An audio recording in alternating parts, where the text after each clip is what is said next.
오늘도 생활 주심에 감사드리시면서 찬송가 88장 내 진정 사모하는 찬양의 암기 48장 마음이 상한 자를 함께 찬양하겠습니다.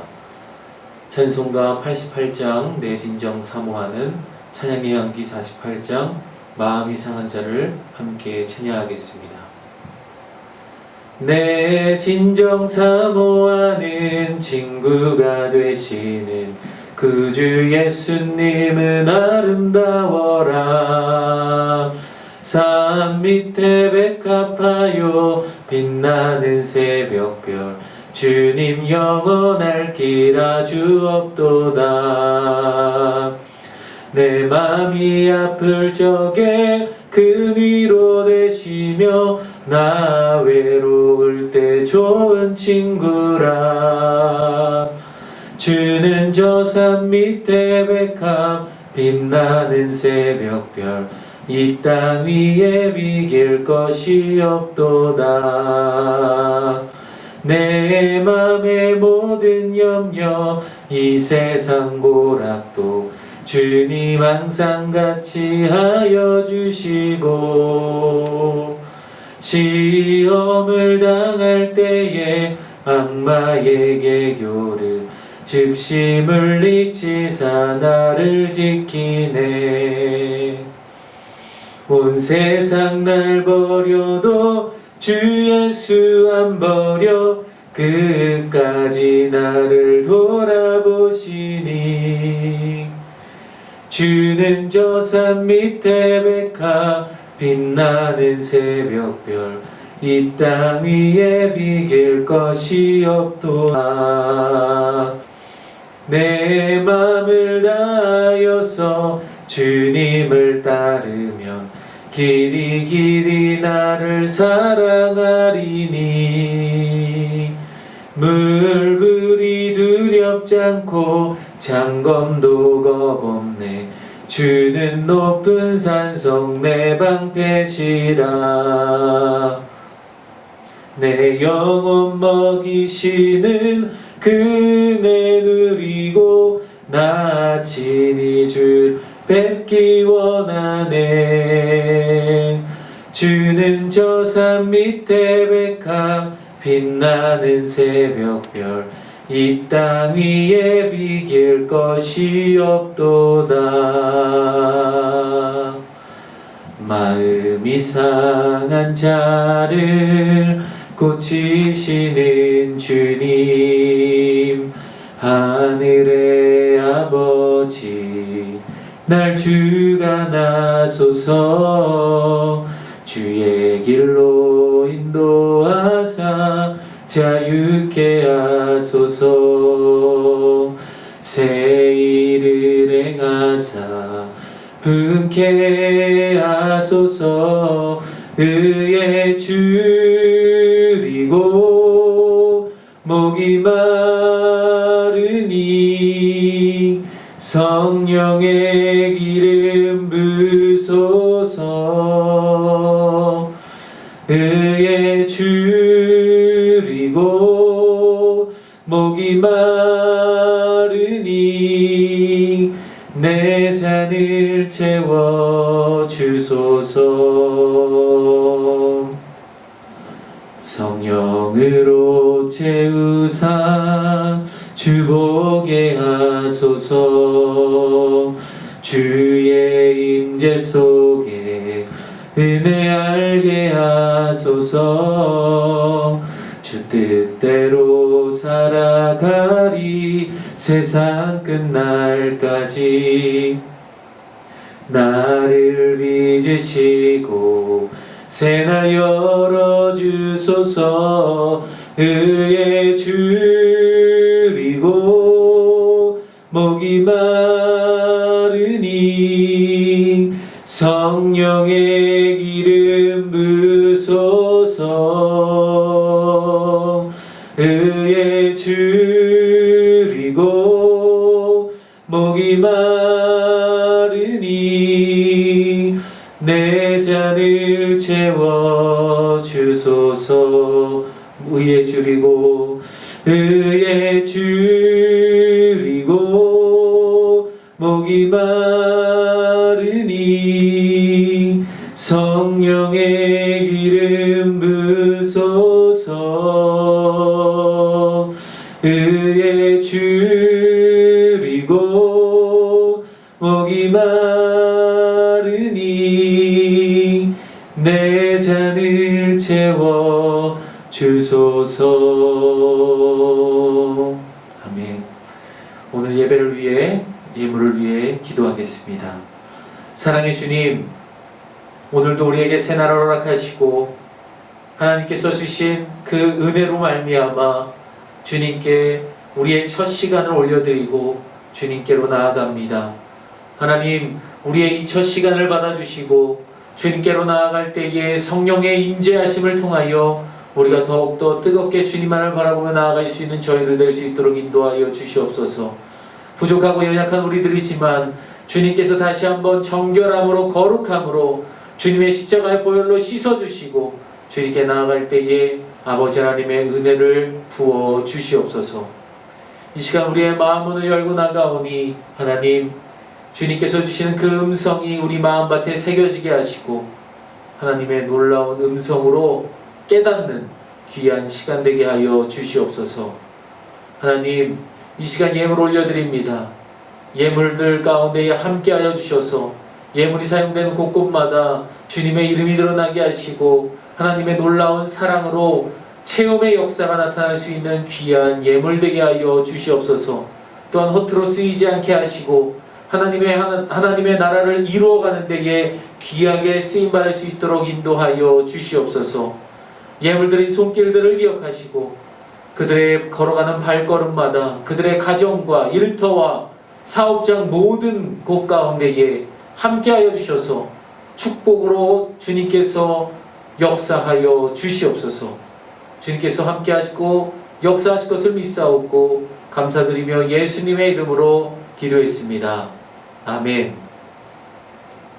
오늘 우리에게 주신 하나님 말씀은 누가복음 15장 11절에서 32절의 말씀입니다. 누가복음 15장 11절에서 32절의 말씀입니다.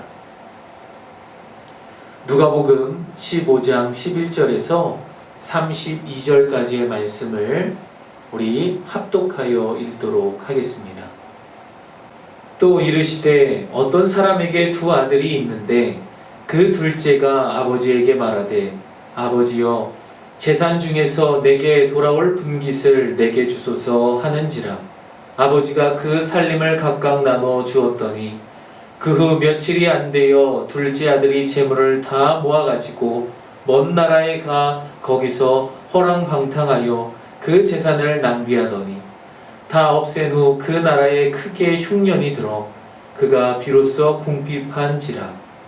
가서 그 나라 백성 중 한 사람에게 붙여 사니 그가 그를 들로 보내어 돼지를 치게 하였는데 그가 돼지 먹는 쥐염 열매로 배를 채우고자 하되 주는 자가 없는지라.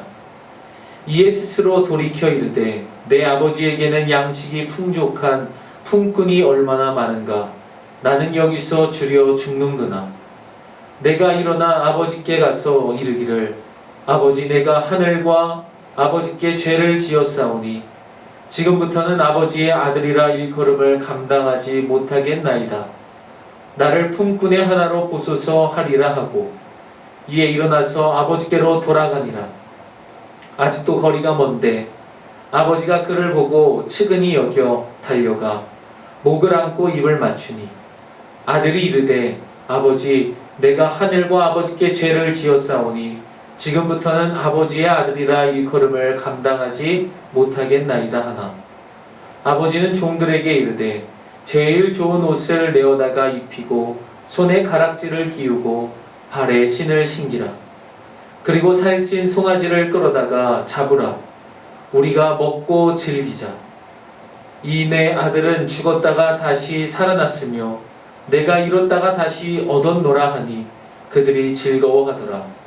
맏아들은 밭에 있다가 돌아와 집에 가까이 왔을 때에 풍악과 춤추는 소리를 듣고 한 종을 불러 이 무슨 일인가 물은데 대답하되 당신의 동생이 돌아왔음에 당신의 아버지가 건강한 그를 다시 맞아들이게 됨으로 인하여 살찐 송아지를 잡았나이다 하니 그가 노하여 들어가고자 하지 아니하거늘 아버지가 나와서 권한대 아버지께 대답하여 이르되 내가 여러 해 아버지를 섬겨 명을 어김이 없거늘 내게는 염소 새끼라도 주어 나와 내 벗으로 즐기게 하신 일이 없더니 아버지의 살림을 창녀들과 함께 삼켜버린 이 아들이 돌아오매 이를 위하여 살찐 송아지를 잡으셨나이다. 아버지가 이르되 예 너는 항상 나와 함께 있으니 내 것이 다 내 것이로되 이 내 동생은 죽었다가 살아왔으며 내가 잃었다가 얻었기로 우리가 즐거워하고 기뻐하는 것이 마땅하다 하니라. 아멘. 사랑하고 축복합니다. 매일 주님의 말씀으로 하루를 시작하시는 제일가족 모두를 다시 한번 사랑하고 축복합니다.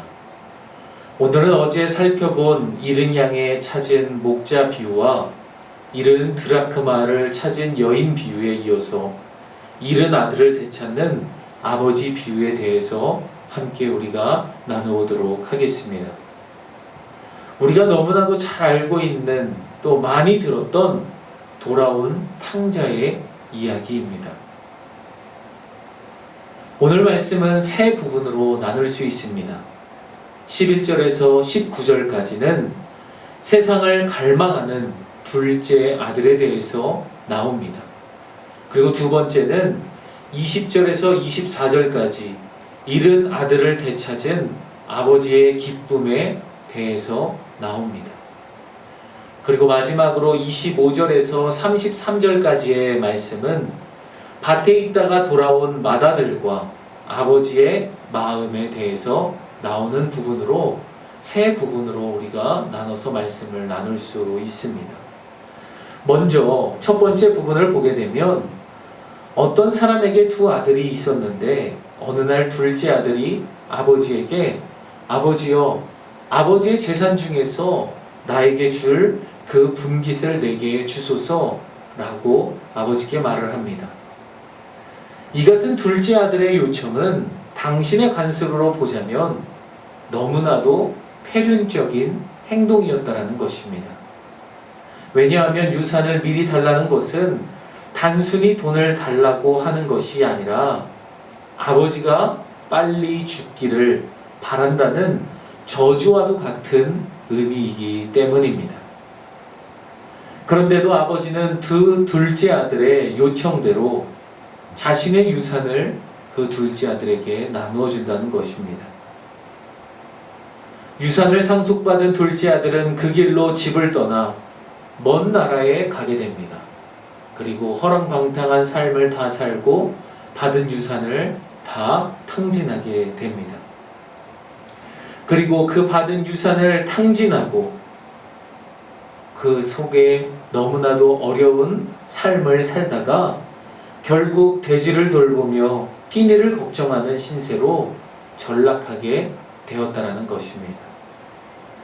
부중한 짐승인 돼지를 돌보면서 굶주림이라도 면했으면 좋았겠건만 돼지들이 먹기로 먹는 쥐엄 열매조차도 주는 사람이 없어 굶주리게 되었다라는 것입니다.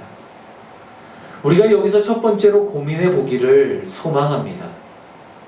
극한 상황에 몰렸을 때 우리가 취할 행동은 어떤 행동일까요? 그리고 자신의 자책하며 하루하루 살아가야 할까요? 세상을 원망하며 신세를 한탄을 하며 살아가야 할까요? 그 해답이 18절에 나옵니다. 우리 18절 말씀을 함께 읽어보도록 하겠습니다. 내가 일어나 아버지께 가서 이르기를 아버지 내가 하늘과 아버지께 죄를 지었사오니 아멘. 둘째 아들은 하늘과 아버지께 죄를 지었다고 고백합니다.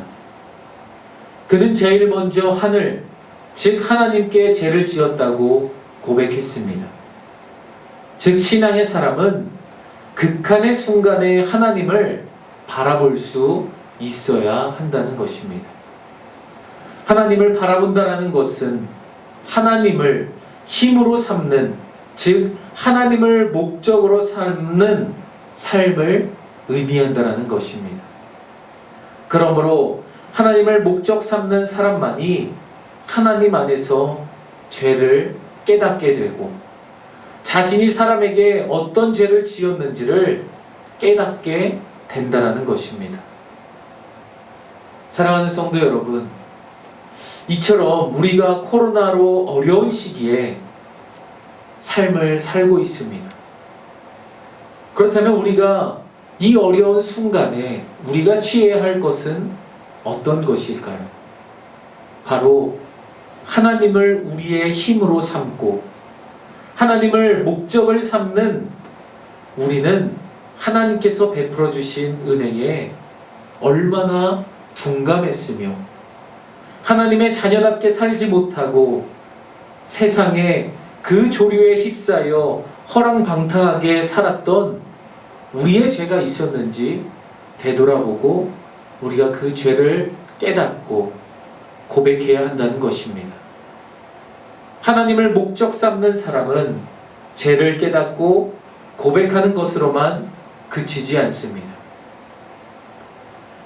하나님 안에서 소망을 찾아야 한다는 것이죠. 하나님 한 분만이 우리의 힘이시기 때문입니다.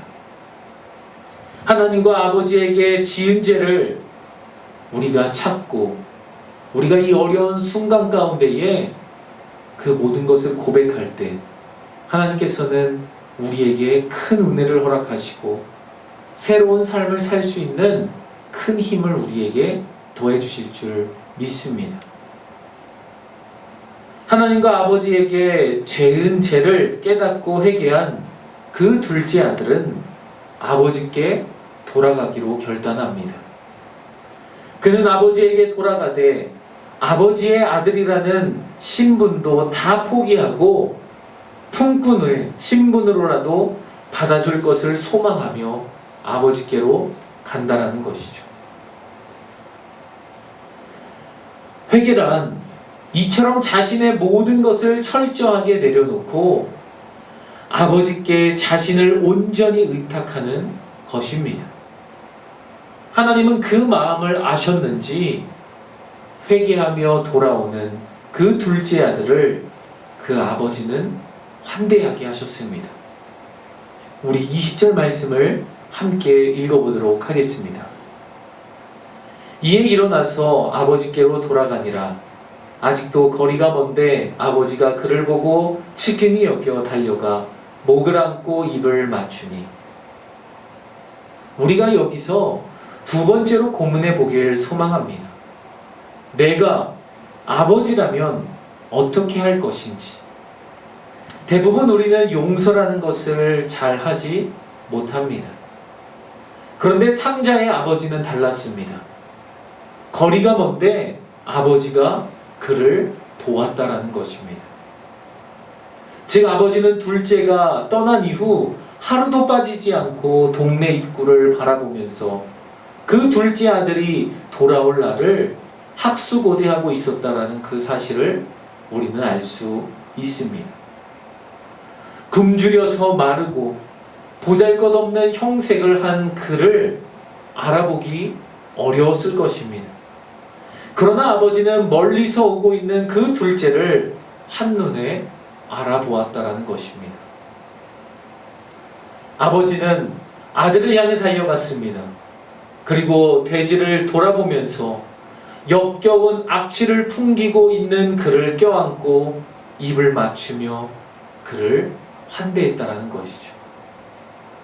자신의 죄를 회개하고 아버지에게 돌아온 그 둘째에게 아버지는 새 옷을 입히고 반지를 끼우고 신을 신김으로써 둘째가 여전히 아들의 신분임을 사람들 앞에서 보여주었다라는 것입니다. 뿐만 아니라 살찐 송아지를 잡아 아들이 돌아온 그 기쁨의 잔치를 벌였습니다. 이 아버지의 모습이 하나님의 모습인 줄 믿습니다. 하나님께 돌아가는 우리의 형색이 세상의 죄와 때에 찌들어 더럽기 그지없을지라도 세상의 죄에 찌든 악취가 진동한다 할지라도 하나님은 우리가 회개하고 돌아온다면 개의치 않으시고 우리를 환대해 주신다라는 것입니다. 왜냐하면 하나님은 내 아들이 죽었다가 다시 살아났으며 내가 잃었다가 다시 얻었노라 이렇게 여기시기 때문입니다. 사랑하는 성도 여러분, 세상의 환란 속에서 하나님께서 주신 재능과 물질을 허랑방탕하게 낭비하며 사는 삶을 주님께서는 죽었다 이렇게 정의하십니다. 환락에 취해, 재물에 취해, 권력에 취해 그렇게 사는 삶이 진짜 사는 것 같은데 주님께서는 그런 삶은 죽음 삶이라고 말씀하십니다. 하나님을 목적 삼는 우리는 늘 고민해야 합니다. 어떻게 하면 이웃에게 죽음이 아닌 생명을 공급해 줄 수 있을까? 많은 고민을 해야 한다는 것이죠. 예수님께서는 25절 이하 등장한 맏아들이 거울을 통해 바리새인들과 서기관들이 자신의 실상이 어떤지를 알게 하신다는 것입니다. 맏아들은 밭에서 열심히 일하고 집에 돌아옵니다. 이는 최선을 다해 율법을 지키면서 사는 바리새인과 서기관들의 모습을 보여준다는 것이죠. 바리새인과 서기관들의 율법 준수 정신은 칭찬받아 마땅합니다. 그러나 율법의 근본적인 사랑과 생명을 저버리고 형식만을 추구하는 종교 행위는 가식이라는 것입니다. 밭에서 집에 돌아온 아들은 종을 통해 집을 나간 동생이 다시 돌아와서 아버지가 동생을 위해 잔치를 벌였다라는 그 사실을 전해 들었습니다. 그런데 형은 집을 나간 둘째가 돌아온 것에는 관심이 없었다라는 것이죠. 자신은 열심히 일했음에도 작은 염소 새끼를 잡아서 친구들과 놀게 하지 않았는데 허랑방탕하게 자산을 다 탕진하고 돌아온 동생은 살찐 송아지를 잡아 환대한다면서 아버지에게 자신의 그 섭섭함을 토로한다라는 것입니다. 그러나 아버지가 보기에 큰 아들은 이미 아버지의 것을 모두 가지고 있는 기득권자였다라는 것입니다. 아버지 곁에 머물면서 아버지의 집에서 나오는 각종 혜택을 누리고 있었음은 큰 아들을 부정할 수 없습니다. 아버지는 죽었다가 다시 살아난 동생을 기뻐하는 것이 마땅하지 않냐라고 말씀을 하셨다는 것이죠. 그런데 이 비유는 예수님은 사회적 지도층이자 기득권을 누리고 있던 바리새인과 서기관이 당연히 소외계층이 하나님의 은혜를 누리는 것을 기뻐해야 한다고 그들을 비유하여 가르치고 있는 것입니다. 사랑하는 성도 여러분, 사람들은 대부분 자신이 누리는 것에 만족하고 감사하지 않습니다. 자기가 누리고 있는 것은 당연하다고 생각하고 다른 사람이 뭔가 더 누리면 불공평하다고 불평한다는 것입니다. 하나님의 마음을 이해한 사람만이, 그리고 자기가 받은 복을 아는 사람만이 다른 사람이 복 받는 것을 함께 기뻐할 수 있다는 것입니다. 여러분, 하나님의 마음을 품는 자가 되어 사람들을 긍휼히 여길 수 있는 제일가족 모두가 되기를 소망합니다. 현재 우리는 어떤 마음으로 신앙생활을 하고 있습니까? 맏아들인가요? 아니면 둘째 아들인가요? 하나님을 목적 삼지 않는 신앙인이 될 때에 우리는 언제든지 불평, 불만만을 일삼는 맏아들이 될 수 있다는 것입니다. 그리고 세상적 삶을 추구하는 그런 삶을 산다라고 한다면 둘째 아들이 될 수도 있다는 것입니다. 그러나 나를 위해 기꺼이 십자가에서 죽으신 예수 그리스도의 보혈을 의지하여 회개하고 돌아온다면 하나님은 우리를 환대해 주실 것이고 기뻐해 주신다는 것입니다. 내가 맏아들처럼 산다 할지라도, 내가 둘째 아들과 같이 산다 할지라도 회개하고 돌아온다면 주님께서는 우리를 모두 품어주시고 환대해 주실 것이라는 것입니다. 사랑하는 성도 여러분, 깨닫고 돌아온 둘째 아들의 심정으로 하나님만이 우리의 힘이시며 하나님을 목적 삼고 살아가는 제일가족 모두가 되기를 소망합니다. 오늘 하루도 살아가시면서 불평, 불만만을 일삼는 첫째처럼 살지 마시고, 또한 세상 속에 빠져 살았던 둘째처럼 살지 마시고, 오직 하나님을 목적 삼고 살아가는 제일가족 모두가 되기를 소망합니다. 또한 진정한 그리스도인으로 하나님께 기쁨을 드리는 그런 제자로, 하나님의 자녀로 살아가기를 주님의 이름으로 축복합니다. 우리 시간 찬양의 향기 5장 아버지 당신의 마음이 함께 찬양하고 오늘 말씀 기억하시면서 함께 기도하겠습니다. 아버지 당신의 마음이 있는 곳에 나의 마음이 있기를 원해요. 아버지 당신의 눈물이 곳곳에 나의 눈물이 고이길 원해요. 아버지 당신이 바라보는 영혼에게 나의 두 눈이 향하길 원해요. 아버지 당신이 울고 있는 어두운 땅에 나의 두 발이 향하길 원해요.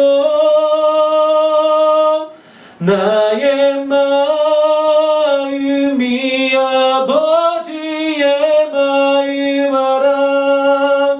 내 모든 뜻 아버지의 뜻이 될 수 있기를 나의 온몸이 아버지의 마음 알아. 내 모든 삶 당신의 삶 되기를. 나의 마음이 아버지의 마음 알아. 내 모든 뜻 아버지의 뜻이 될 수 있기를. 나의 온몸이 아버지의 마음 알아. 내 모든 삶 당신의 삶 되기를. 우리 오늘 말씀 기억하면서 함께 기도하겠습니다.